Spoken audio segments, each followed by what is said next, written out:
Welcome to Global World Watch. Please subscribe and press the bell icon for more updates. Rare earth elements are the hidden ingredients powering our modern world. These 17 elements are essential for smartphones, electric cars, wind turbines, and even fighter jets. Without them, much of today's technology simply wouldn't exist. They're not rare, but mining and refining them is complex and environmentally risky. For years, Western countries outsourced this dirty work, not realizing the strategic risk. As demand for high-tech products soared, Europe became a major consumer, but produced almost none itself. This created a hidden vulnerability. Europe's green and digital ambitions depended on a fragile supply chain. The risk wasn't obvious in times of peace, but it would become critical as global tensions rose. Rare earths are the vitamins of the 21st century economy, small in quantity, but vital for strength. Europe's dependence on imports set the stage for a new kind of resource conflict. The question, what happens when the supply is threatened? China saw the value of rare earths early and moved fast. By investing in mining and refining and relaxing environmental rules, China undercut global competitors. Mines elsewhere closed. China became the world's rare earth factory. Today, China controls over 60% of mining and nearly 90% of refining. Even if rare earths are mined elsewhere, they're often sent to China for processing.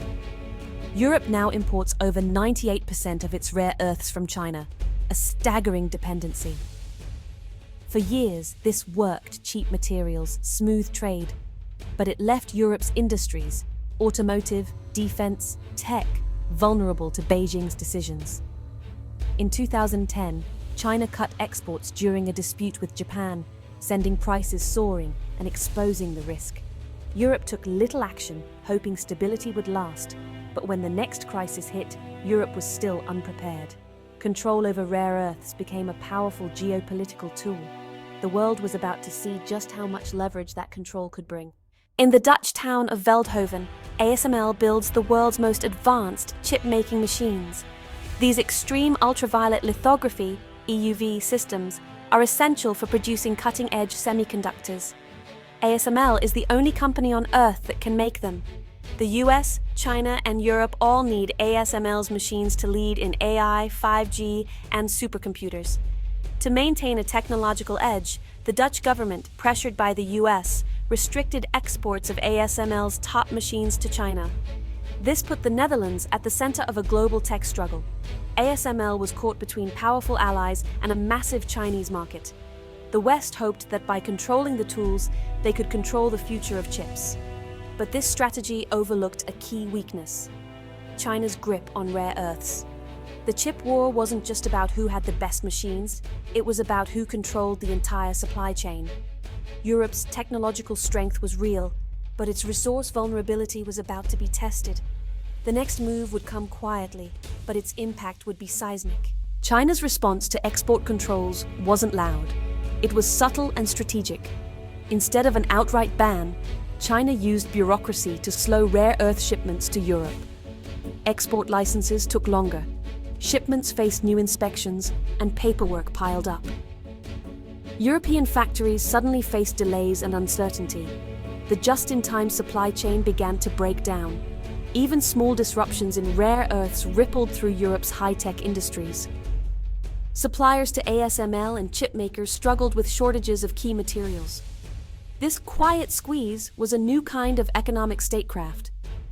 China didn't need to cut off supply, just make it unreliable. The message was clear: restrict our access to your technology, and we can restrict your access to our resources.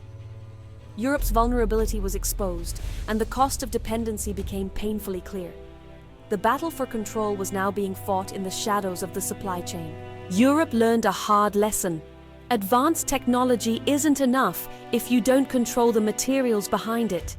The Netherlands, home to ASML, became a symbol of this paradox: technological strength but resource weakness. The crisis forced Europe to rethink its priorities. Resilience and security now mattered more than just efficiency. True autonomy means controlling the whole value chain, from mine to finished product. Europe launched new initiatives to mine, process, and recycle rare earths at home and diversify supply. It's a massive, costly undertaking, but the alternative is unacceptable. In the 21st century, power comes from controlling the nodes of the global network, machines and minerals alike. Europe's journey to secure its future has begun, driven by the realization that technology without resources is just a dream. The rare earth squeeze is a warning for all. You can't build a secure future on someone else's foundation. The race to control the world's most critical materials is only just beginning. Europe must act or risk being left behind.